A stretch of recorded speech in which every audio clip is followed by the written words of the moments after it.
Morning time. Thank you so much, everybody, for joining me. Our today guest is Shifun Vela Samuel. She's a licensed professional counselor in Dallas. She provides mental health intervention for depression and anxiety using the cognitive behavior therapy modality. And she also teaches in mental and emotional processing to adults. However, she believes that if children are exposed to these skills earlier, they may avoid some of difficulty in regulating emotions. And she's a devoted wife, and she's also working for US Air Force, which is interesting thing for me actually. And she continues to serve public as passionate mental health counselor. Thank you so much, Shifun, for joining us today. Thank you for having me. I really appreciate this opportunity. It's wonderful to finally meet you online. uh, Basically we are from different region of the world. I'm from Pakistan and you're from Dallas. And our today discussion, the topic of our today discussion is relationship and boundaries. We start like we start tell them how to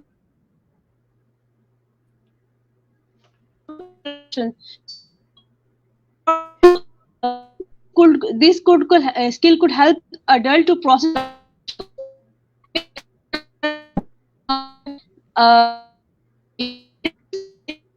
getting into worst state.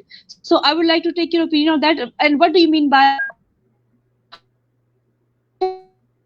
then you can teach? Could you repeat that question? You were in and out, so I didn't hear the question. Okay, my question is according to your statement, as you said in your introduction, you told me that Mm-hmm. would help them regulate their emotions. So how would you their emotions? How would I help clients regulate their emotions? Was that the question? Actually, can you hear me? I can hear you now. I heard emotions. So what was the question again? I'm so sorry. It's hard to decipher.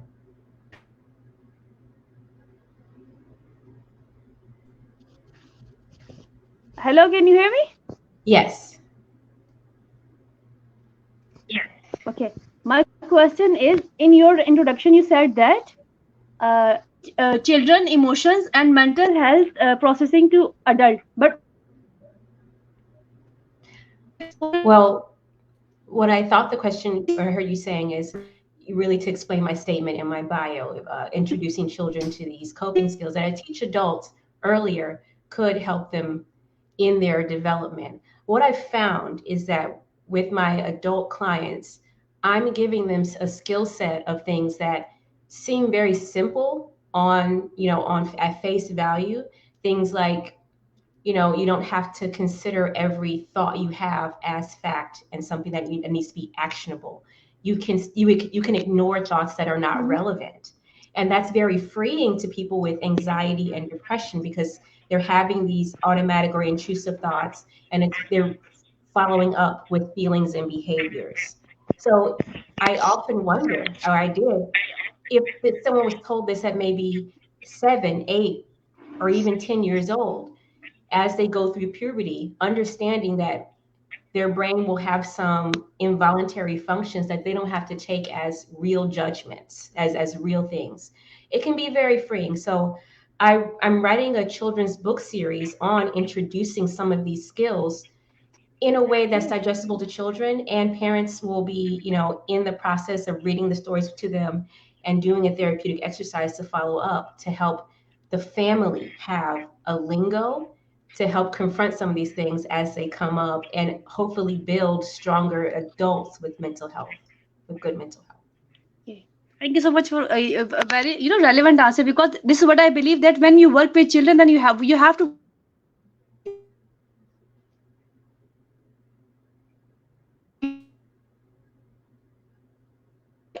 relationship and emotional and setting boundaries. So how do you define the boundaries? I love to define boundaries for my clients as a way to teach people to stay in your life. When we hear boundaries, we think of walls and pushing out. And people that have trouble with confidence and assertiveness, they can't connect with that situation. So when I talk about unifying and joining, then they're more apt to go, okay, that's a little more appropriate. I can teach people how to treat me, how to be successful in this relationship. So that's how I first introduce boundaries. And what I've seen is there a correlation, really a deep correlation between low self-esteem, low self-worth, and not being able to assert boundaries, not understanding the difference between being assertive and aggressive. So teaching them that, teaching them this self-love concept, helping them gain some self-esteem. Naturally, boundaries come from a person that thinks more of themselves, right? Because naturally we protect what we value. So that's Okay. where I begin with clients. Mm-hmm. Okay, so you over here you talk about confidence, self-love, love, and setting boundaries. So I would like you to explain this a little bit to more, because as a mental health professional, I would like to more about that, because we both are from different background, from different perspective, and I would like to tell other people as well that what is the exact meaning of setting boundaries, because a lot of people don't know how to love themselves, because self love is very difficult. Even I was before this stream I was reading a post, and that was about sometimes self love is difficult, and sometimes it is uncertain, and sometimes it is difficult as well, because you're sometimes uncomfortable when you somebody told you that you have to love yourself the way you are, the way you love other people. But I don't know how we are going to teach this to ourselves, that how the way we are giving to other people, what is the meaning of giving same thing to ourselves. So how we can maybe explain other people so that they can start loving themselves, so they can go toward the boundaries, and they exact know the meaning of boundaries as well. Yes, I would say self-compassion. And that would be seeing yourself the way that you would see someone else. Like if a friend was going through a hard time, would you be as judgmental, critical, and limiting as you are to yourself in your head? And people pleasers likely are the ones with low self-esteem, low self-worth. Typically, they wouldn't. They would go out of their way to please or comfort another person. We talk about turning that same concept into yourself. So when you make a mistake, for example, if you have this low self-esteem, you're very berating to yourself. You have a loud inner voice, a loud self-critic, right? And so I teach my clients how to discredit that self-critic, right? And then practice through habit, giving themselves a little room to make mistakes, problem solving, being confident that they can come up with these solutions. Also, I emphasize holistic approaches, right? So things like going to bed on time, eating a nutritious meal, nutritious diet, exercising, not isolating. When all these things work together, you generally feel better. And as you feel better, you develop more confidence. As you develop more confidence, you start to realize the things you like and you don't like in your relationships because you hold yourself in higher regard now. Does that make sense? And some of it is natural. You have to listen to your instincts. When you're in this healthier place, you'll start to notice the relationships that require you to give more of yourself than now is necessary. And you'll start Yes. to ask for those boundaries. And, learning the difference between assert and aggression helps my clients. Okay. So thank you so much for giving us, a very relevant example, because, whenever you're talking to some therapist, until and unless they give the real examples, because, sometimes I'm maybe you have seen on my page, I'm doing, these a lot of live sessions, and sometimes some of them are giving me bookish material, which is not relevant, because, when you talk about therapy and you talk about working with individuals, and every individual is different. So their way of communication is different, and just like you say, I talk a lot of people who are practicing CBT, so they start talking about directly about CBT, instead of talking about the client, because you are very much right that when you're working with a client, then you have to look into the holistic approach, because until and unless you see the whole picture, you cannot deal some client, or you cannot work with some client in isolation. So I think it's very much necessary. Over here, you talk about self-talk as well. So and my question is why people start, why people don't, you could say, credit their self-talk. Why they question their self-talk? What is your opinion about that? I think that negative self-talk is first learned in impressionable years before the age of 7. So in their environment, it could be parents, it could be people of influence that taught them that critical voice, right? And as they developed, their own narrative takes over, right? They were taught that rejection, and so they carry it through to their adult lives. So first, what we do is we uncover where that influence may have come from. And in therapy, I believe that people need to tell their story, right? And as they tell their story, they come to understand truths that they maybe not have connected with before. So we pinpoint where that self-criticism was taught to them. So sometimes they say, it was my father's voice, or it was my aunt's voice, or someone used to say this to me all the time. And so then we start to discredit that. We start to pick that apart, right? Is that logical now? You're carrying this with you all through your life? How is that serving you? Once they understand that it's not, they start to let it go. And then we define self-love, which is different for each person. I'm going to pause now because I can't see you on my screen anymore. It looks like it's buffering.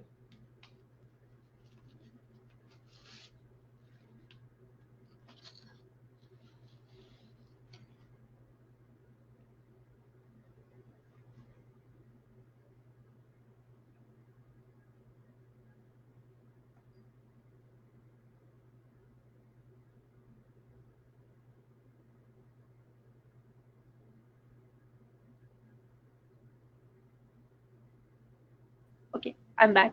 So when Okay. you see that I am paused, you can still talk because you are still live and people can hear you. Okay, so this Okay. happens sometime, with the sort of net issue.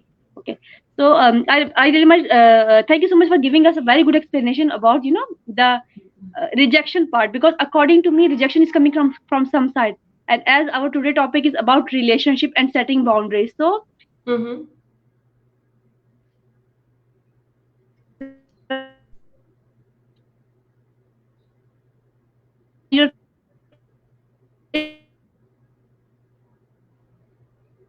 your adult life with your siblings, or you could say with your colleagues, with your boss, or maybe romantic relationship as well.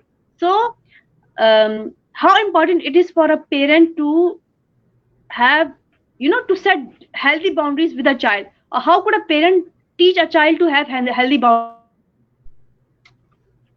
Well, how a parent can teach a child to have healthy boundaries is first teaching that child to be attuned with their own feelings, their own body sensations, and their own desires. A lot of parents start very young with children with teaching them to say, no, I don't want to be touched, or I don't want to be hugged, or I don't want to eat that. That is early setting boundaries. And what they're teaching their kid is self-worth and value. I don't want to be touched as it matters what I think and it matters how I feel, no matter how young I am. And that's something they can carry throughout their life. So that's very early self-bound, setting boundaries. My parents are very traditional, so they didn't do that with me. And from my own, experience, I had to learn setting better boundaries later on in life. And it was kind of expected of me to just do it, just to know. But it has to be cultivated either now in your adult life, in the past, or later on. So, like I said before, the basis is helping children understand that they are valid in the world and that their desires can be important with guidance.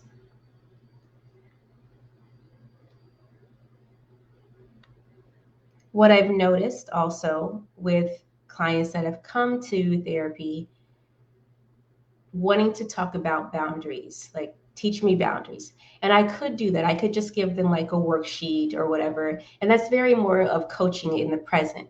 But since we're in therapy, we want to talk about the backstory and the overall origin of that problem and how it's manifesting in the present and how it can affect their future. So what I start with is understanding their background. And in understanding their background, I get a chance to learn their belief system, what they consider moral and good or bad. And then from there, we talk about core values, which is what you believe about yourself and the world and how you make decisions. For example, integrity is one of my core values. I lead my business with integrity. I choose my friends who are also have integrity. And so when sometimes we have to define that, even I think most of the time I end up defining core values with the client before we go forward very early on in our relationship. So now we have three pieces of important information. We have their background, we have their moral, identification, and we have their core values. Then we can, from there, we have that self-identification. We can add the self-love. We can have the client define what self-love is based on these belief systems, that foundation. We talk about being holistic. They incorporate all these habits, they feel better. And then I start to teach them about assertiveness versus aggressiveness, because people without confidence, being assertive looks like aggression because they're not used to speaking up for themselves and they're not used to saying yes or no, or I can or can't do this. But after they feel better, they are more apt to challenge themselves. And I warn them that setting boundaries in the beginning is going to be very, very clumsy because you associate boundaries with aggression. You're going to just be like, no, you're going to be super, forceful. And it's going to shock the people in their life because they're used to you saying yes all the time. So as they get used to setting their boundaries, they're able to do it gentler, with more assertiveness, better timing, and they're able to defend that boundary once they set it. So it's a long process, but in the end, you just can't come to a counseling session and say, I want to learn boundaries. Because my question will be like, well, let's start, tell me about your mother, let's start all the way from the beginning so that we can, understand fully what we're working with and what you even believe about yourself. I've said a lot. Yeah, that is a point. True. And sometimes when people come to you, they don't even know what is their problem. So, what they would say, we have depression, we cannot sleep, we cannot eat, and stuff like that. So, and when you have to ask, what is the main core? Maybe the main core could be,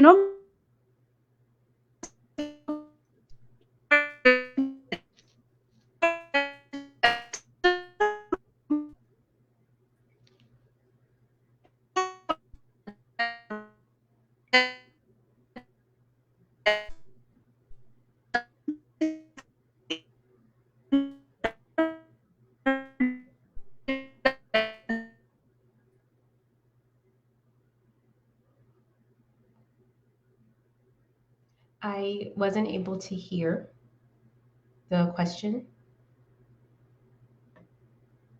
I'm freezing. Can you hear me? Yes, now I can. So the thing is that, okay, the point is that they cannot, take that identity from themselves. They're parenting from themselves, and the thing is that they cannot even, undo what is done to them. But the thing is that they have luggage of these problems. They have luggage of these trauma. So how can like you explained in a very beautiful way that no matter what your problem is, you have to start from very beginning. You have to start from the relationship with your caregiver. It could be your mother, it could be your father.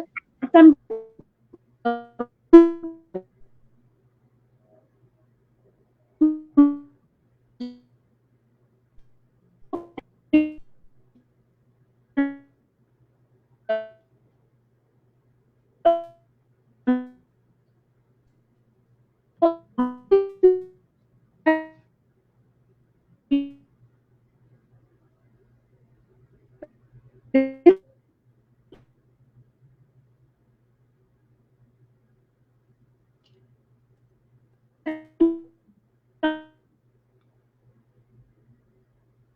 So what I think I heard, because it's patchy, is how do I get a client from identification of their trauma to working through it. I'm not sure what the question was.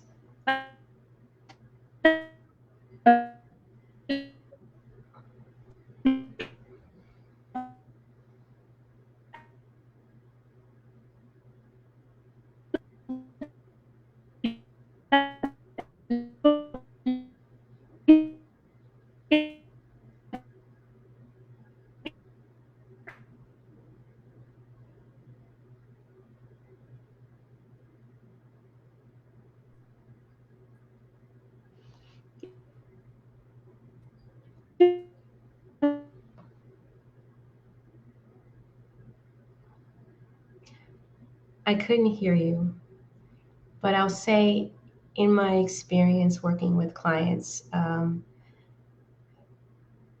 we talk about trauma, I think therapy is all really grief work. We're talking about the deficit of something in their lives and not being able to cope effectively with it. This has disrupted their lives in some way. And so no matter what the trauma was, what we're interested in talk therapy is the aftermath. What has that event or those events, what beliefs have you gathered from this event happening to you? And that attaches to your self-talk, right? So if you were robbed or something and it really traumatized you, it would result in you telling yourself somehow you were responsible. I shouldn't have been there. I shouldn't have done that. I shouldn't have worn this. And you label yourself in your mind. As you believe this, you start to make decisions based on this negative view of yourself. And that's how trauma happens. It settles into your life because you're coming from this place of deficit of self-judgment. In talk therapy, what we do is we take out these points where you cannot seem to get past, right? We name them and we interrogate them. How true is this? Can you come up with evidence? Like, why do you think you're stupid? What is the evidence of that? As I get to know them, I start challenging them with factual things. I would say, well, a stupid person wouldn't be accomplished in this way. So I don't think that's true, right? Teaching them how to combat really those thoughts. As they progress, as they learn to manage their own self-talk, as they really learn credibility with themselves, essentially they give themselves permission to release themselves from this trauma. It's possible to heal, to think a different way, and to let go of whatever happened to you. But first they have to see it modeled. And they need at least one person in their life to say, I believe you can. And sometimes that's the therapist. And I can also model for them what a healthy friendship, what a healthy relationship looks like, right? I'm never critical, and if I confront, it's gentle and it's logical and it's timed very well. Because some people don't even know what a healthy relationship is, especially if they don't have boundaries. So what they've had in their life they're surrounded by takers, and they're comfortable with giving, right? Giving too much. So first they need that relationship model. And true, well said. And a very recent case of Johnny Depp. I follow his whole case trial, and one day he was saying that the judge asked the question, maybe it was the lawyer asked the question, why you did not leave the relationship. He said, I was afraid because my father was afraid. So that was a trauma. He was, he don't know what he's doing, why he had to stay in that relationship, why he was afraid that lady is going to do something with her life, and a lot of things. But that was a modern representation, and that was a waking call as well, because it's not always female. It could be a male as well. But even on the both sides, these are luggage which we take along with our whole life, and that's how we start negating our own self. We start negating our own need, and it leads to sometimes self-harm as well. And people don't even understand where they are going with these traumas. So for them, maybe, you could say normal thing could be fight all the time, maybe shutting down everyone, maybe leaving the room, or maybe shutting the door if there's some kind of question. And maybe sometimes a normal could be everybody's eating some lunch, or they're having some dinner, and they start having some kind of difficult conversation at the dinner time, and everybody have to leave that table. So you're very much right about the point that they don't even know what a healthy relationship look like. And whenever they see changing themselves, they start questioning themselves, am I doing right? Yeah. What is happening with me? Am I different? Or so change is scary sometimes. And I think it's, in most cases, maybe it's more scary for these people. What is your opinion about that? Or Oh, the it's change, the very person scary. starts feeling changing themselves. It's very scary. And then what I do is I set very small goals for the client to accomplish. So as they accomplish, they gain confidence.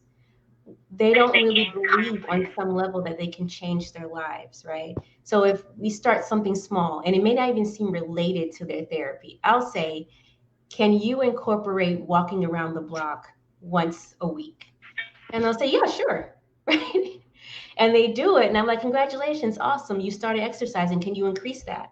And I keep asking more of them. And as they accomplish that and they feel better, they're like, oh, maybe I can change. I want to try something else. That's how motivation works. I love to say that motivation is just a feeling, right? We will hang out and wait to feel motivated, right? And that's too passive. Action and discipline are what's real. Motivation will meet you Yeah. along the True, well way said. True, true. as you become more Yeah. successful. So yeah, I agree a to that little point, by the successes way. really propel clients and build their confidence and feel like they're going in the right direction.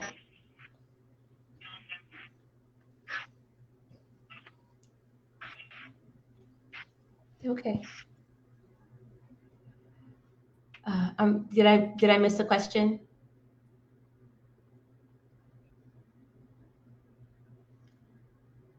I'll keep going.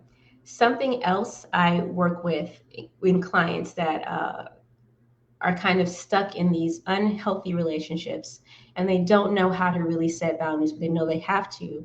I start asking them questions about their belief system and how it really benefits them to continue to be in this place where you're pleasing or prioritizing others over you. Because believe it or not, there is a benefit to the way we behave.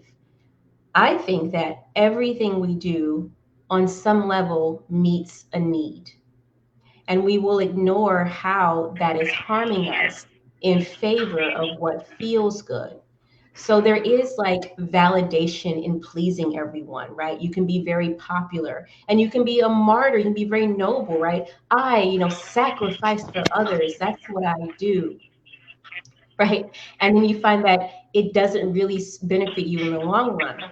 So I asked them, what is the secondary gain coming out of being sacrificial, right? Face value, yes, you seem like a giver. What else are you getting out of it? And if I have them interrogate that, what comes up is something maybe very ugly that they didn't really want to face. Something like, I'm not worthy, or I don't deserve to be happy. That's why I keep acting this out. It also works in addiction. That's where I learned the concept of secondary gains working with addicts in the beginning of my career. Someone may use substances first for the urge, maybe, it's bodily, it feels good. And then the addiction situation, the chemicals start happening with that. And then there's a secondary gain though. There are benefits to like not being emotionally mature, not being dependable. You're apt to do what you want because you're the addict, right? And no one can depend on you. So in a way, is a toxic benefit, but it's worth it to them to stay in this addict state. And so when we call out what else they're getting from using, and we challenge it, and we challenge them to meet their needs in another way, then we can start the real work. Because I think for all of us, it's about meeting our needs.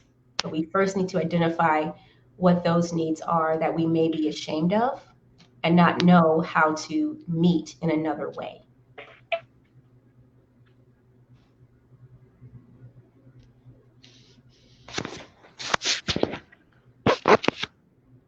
What are you thinking, Dr. Khan?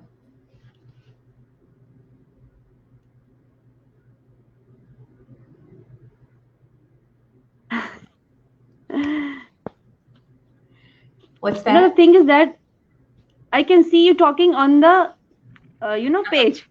I can see you talking on the page, but we cannot hear each other. That is a very funny thing actually. I can see myself nodding the head, and I can see you talking actually. Maybe I wish I could show you the. Can you see the camera? Okay. So we both are nodding head and talking to each other, but we cannot hear each other. Well, I'm enjoying myself. This is an adventure. So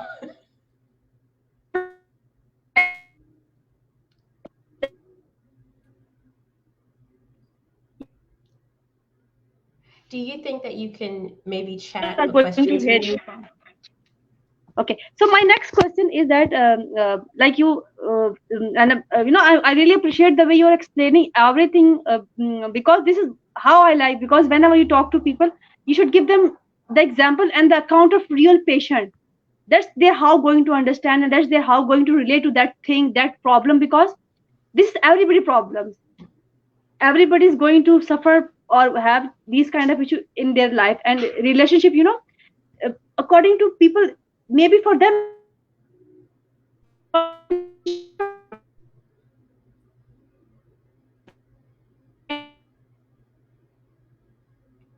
with distances with each other, then that's not a problem. If they have no boundaries, then it's not a problem. If they're they don't know when to talk, they don't even know how to talk in front of their children, they don't know how to what to talk in front of their children, but not to talk in front of their children. Because according to my opinion, and I have seen in my, because I'm working with children, adult as well, and I'm working with family as well.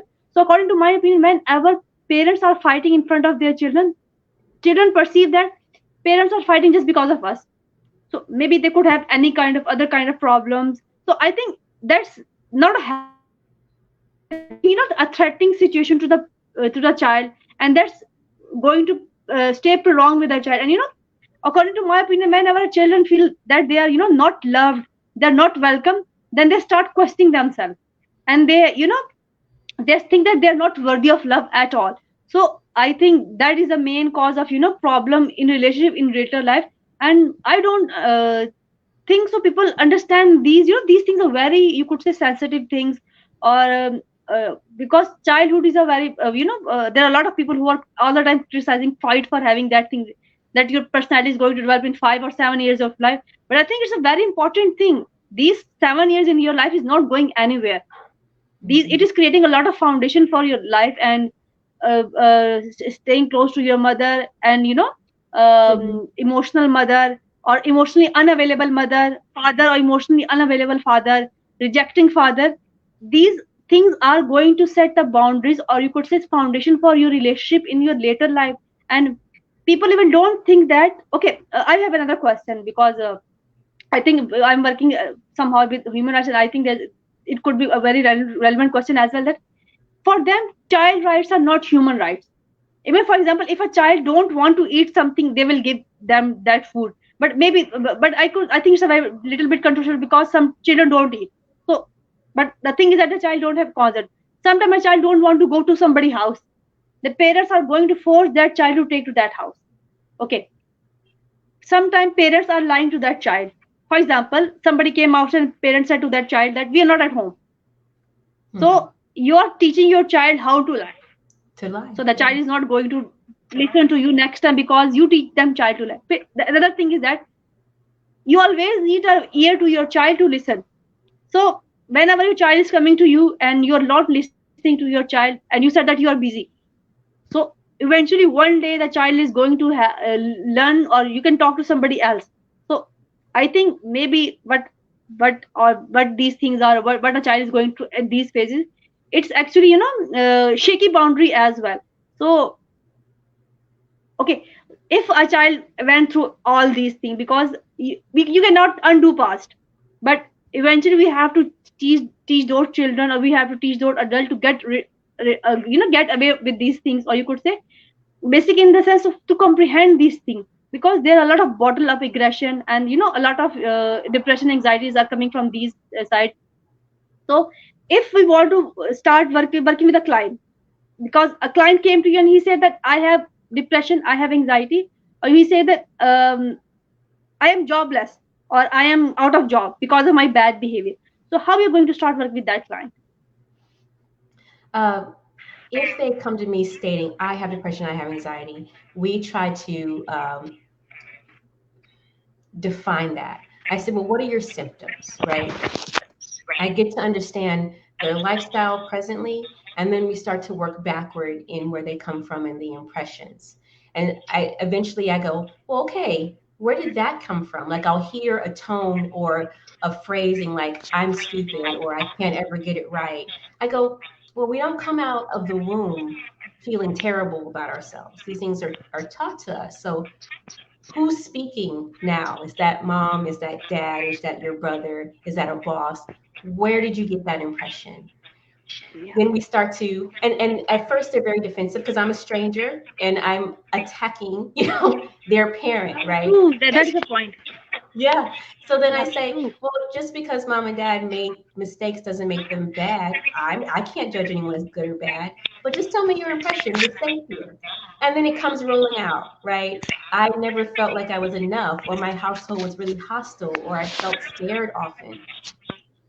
Then we attach those thoughts to bodily sensations, right? So that's the symptoms, right? How do you know you have anxiety? Well, sweaty palms, and I can't sleep, and my appetite is, all over the place, and I avoid people. So we start talking about self-soothing, grounding, and coping, teaching them how to get out of their head and into the present moment where they have control. These feelings of anxiety and depression are also about not being in the present. It's dwelling on that past, decision or whatever else is making you feel bad and not being connected to what's going on Yeah. in your body and the thoughts in your mind. Awareness is really where I start. We start with first noticing, and then we go to grounding.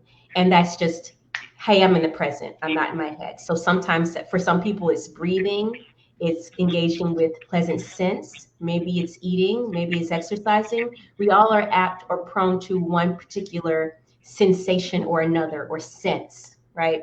For me, particularly, I love scent. I love aromas. So when I'm talking to a client, I'm usually diffusing lemongrass.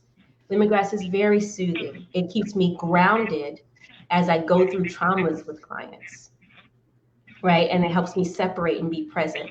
So yeah, learning those skills right in the beginning, being able to tie them to your impressions of yourself, and really helping the client know you don't have to stay here. There is a future for you. You just have to learn a different skill set.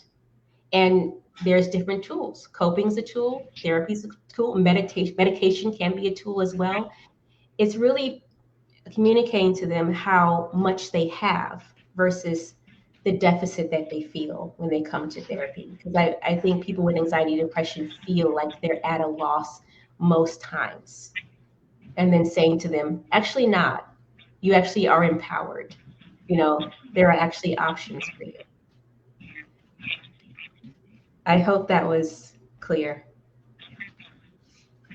No, no, no, it's true. It's for clear. And the thing is that what bothers me all the time is that they will come to you that they have depression, they have anxiety. So what could be the situation? They don't have a good relationship, maybe with their spouse, maybe with their parents. So all these symptoms, or you could say these things, are coming from that side. So instead of talking about that circumstances, working on their personality, working on their skills, they want to treat their depression, anxiety. So do you think that not working on relationship, not working on healthy boundaries, you can alone work with your depression and your anxiety?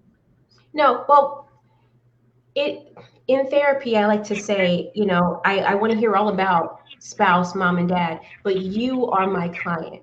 So we first have to work on your perception in the world and how you stand up for yourself, whether or not you want to do that.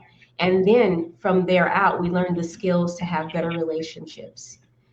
I think if my client knows how to cope, if they're fortified, if they're healthier, they can withstand the results of having healthier boundaries, right? Because I said earlier, once you have better boundaries, people who are used to stepping on you or using you are very uncomfortable. So now there's conflict.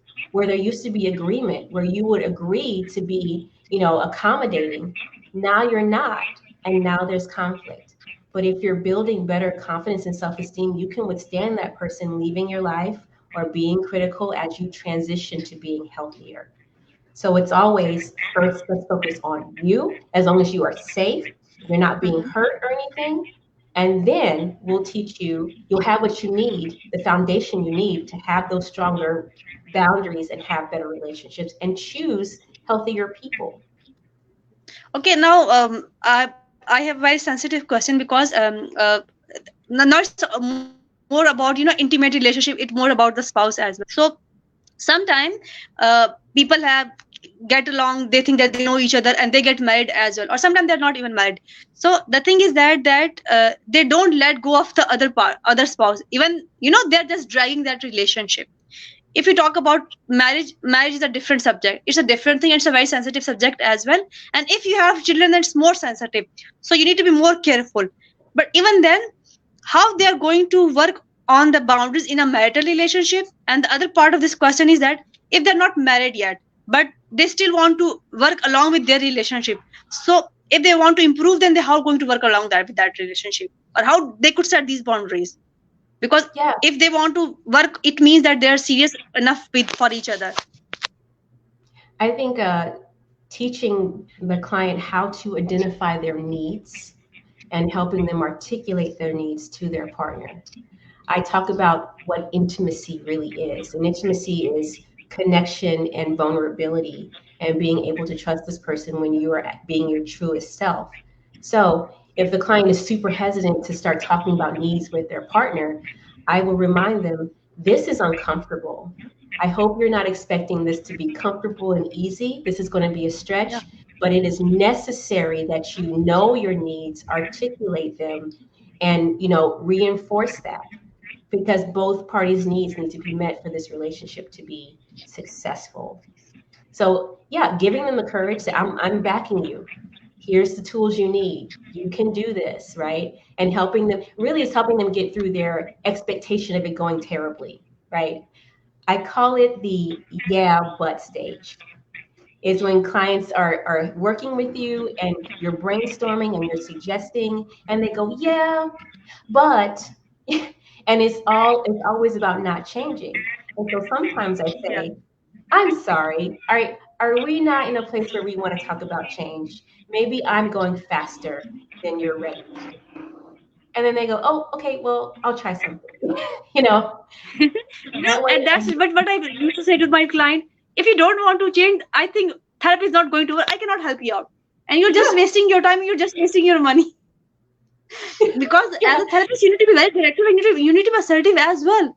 Because if you're an honest therapist, then you are going to tell the client if he's not going to change that, then just it's not just dragging the therapy, dragging the relationship, you're also just dragging that therapy. So you better stop working with that client. And maybe whenever he said that he have that issue or some problem arises, and he'll definitely come to you. But I don't think so.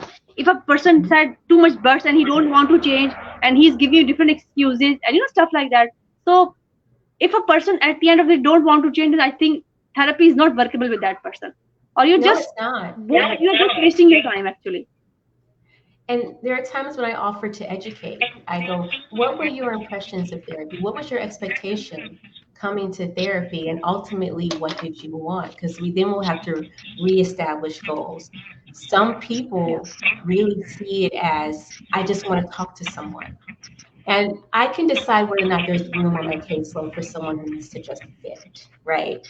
In my bio, I say I'm a change-oriented therapist. And sometimes I remind people of that. I said, we're here to talk about change. And I understand if that's not you, and I have great referrals for you, for people who more so is here just to listen to you then, Sometimes it's so hard to find a therapist that people are comfortable with. And sometimes when I challenge in that way, the client goes, okay, I understand. I'm going to try something.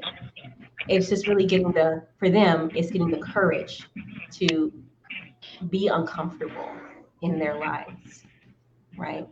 And they get out of the but stage.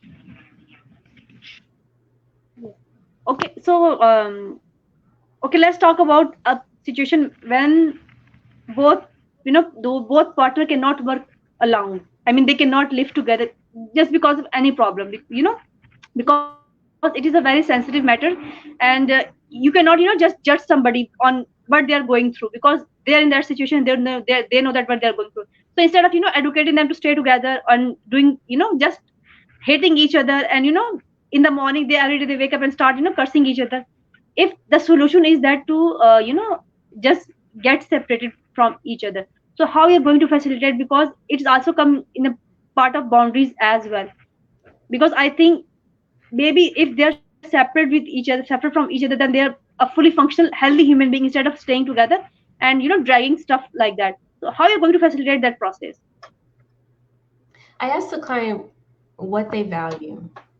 And people are very interesting. Sometimes a person will be miserable in a union, but as long as they are married, as long as they have that title, they feel like they're confident in the world. They cannot fathom divorce. And so I say to them, well, if that's what you want, is that what you believe in?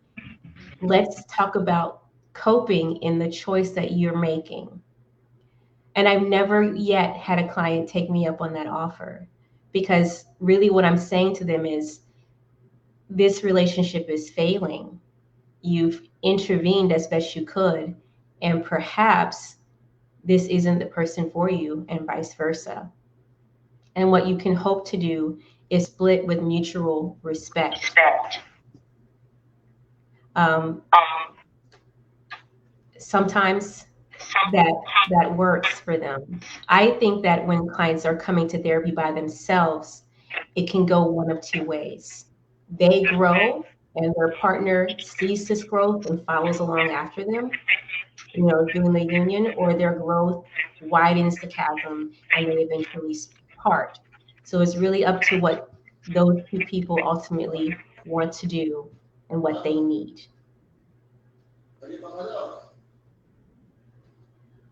Did I answer the question?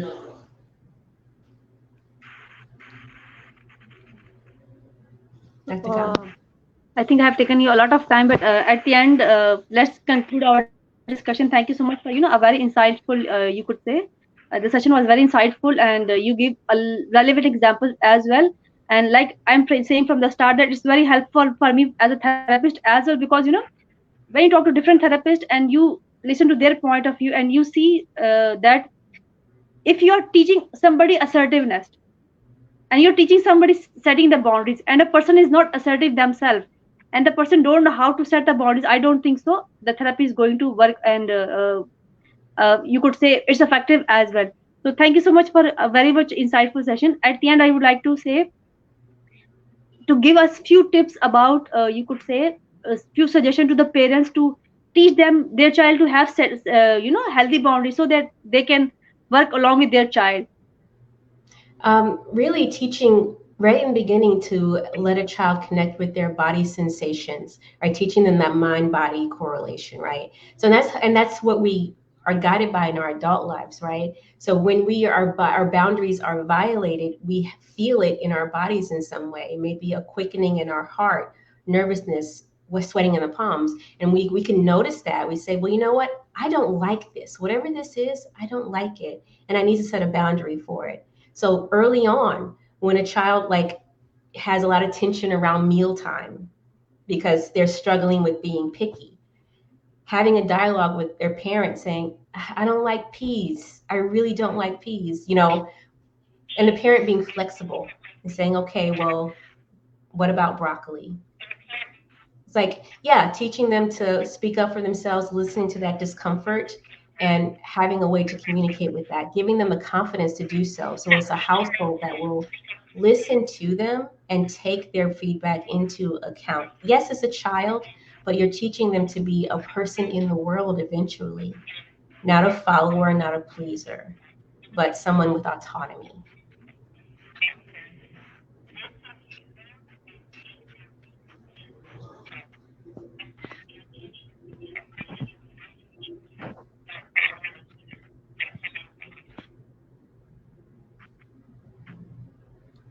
Okay, I think over here, one I would like to add in your discussion as well, that I think, uh, some parents think that, even society thinks that if your child is saying no, then that is disrespect. I don't Yeah. think so. If your child is saying no, I think he's also setting a boundaries, and that is showing that you have set a very healthy boundary with your child. Because no doesn't mean that disrespect. No means that he don't want to do certain things, and he have reason for that. And according to my opinion, if you said no to your child, then you need to give him the explanation as well, that why you're saying no. So do you think that as a parent you need to give explanation to your child that why you're saying them to no? Yeah, I think that helps with the child understanding why there's a no. I mean, I was raised with authoritarian parents, and like no was no, no questions, don't express your feelings, and that I had a struggle in my early adulthood with anxiety. I wasn't a confident person because I had been guided too long, too forcefully. So we have to get out of that mindset of like my child isn't allowed to have thoughts and feelings and isn't autonomous.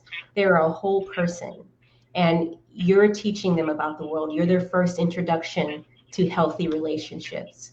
Yeah. So yeah, trying to bring your best to that relationship and think about the future of this child. It's not just a baby. This is a person. And second, what I tell to that parents when I'm having session with family session, you're raising a child, you're not raising a robot. So Yeah. if it is a child, then child could have, he have emotions. A child don't come with a remote control. You cannot, push the button and turn on and turn off the child. Or sometimes when parents say that why our child is not doing certain things. So Right. I have to explain them that the child is a child. What is the best way to work with him? He's a child and he know how to play. Because what a child do best? Mm-hmm. The play. So why don't you work with your child along with play and doing stuff like that? And the most important thing over here which I emphasize is communicate with your child, listen to your child, and believe your children what they are saying. Because if you work with with the cases of abuse and other kind of issues with the children, most of the time parents are not talking to their children. Parents don't believe what their child is saying. So Yeah. sometimes they go and seek validation with these people who are dangerous for them, and parent does not know anything until it's too late. So for me, if we try to conclude this session would be, and I would like to conclude this session from on your perspective as well, I think communication is the key. You need to communicate, whether it's a child, whether it's your partner, and you need to tell everything. You need to tell your needs, and you need to tell your wants, and you need to tell what are your boundaries, and you need to have goals as well. It's Yes. not necessary that sometimes your desire and their desire same, but you can have something on common ground, and I think you can work along on that thing, that setting something common. So maybe if you both belong to different profession, even then you can have something common between both Mm-hmm. of you. So at the end, I would like you to give me your concluding remarks so that we just finish this insightful session. Well, what did you want me to do? I'm sorry. I want you to conclude your session, this session. But how you will conclude that discussion? Well, really, if I can leave anyone with anyone, is that leave this session with anything, is to remember that we do teach people how to treat us. Right? The people can't betray us unless we allow it, right? And the betrayal is first in ourselves. If we say, yes, this person can treat me the way that they're treating me, we did it to ourselves first. So I always start with the individual, their beliefs, their needs, and then we can talk about setting boundaries with others. So yeah, I think just general confidence and mental health boundaries come naturally as they learn, as they learn techniques and better communication. So I had a great time talking to you today, Dr. Khan. Thank you for having me.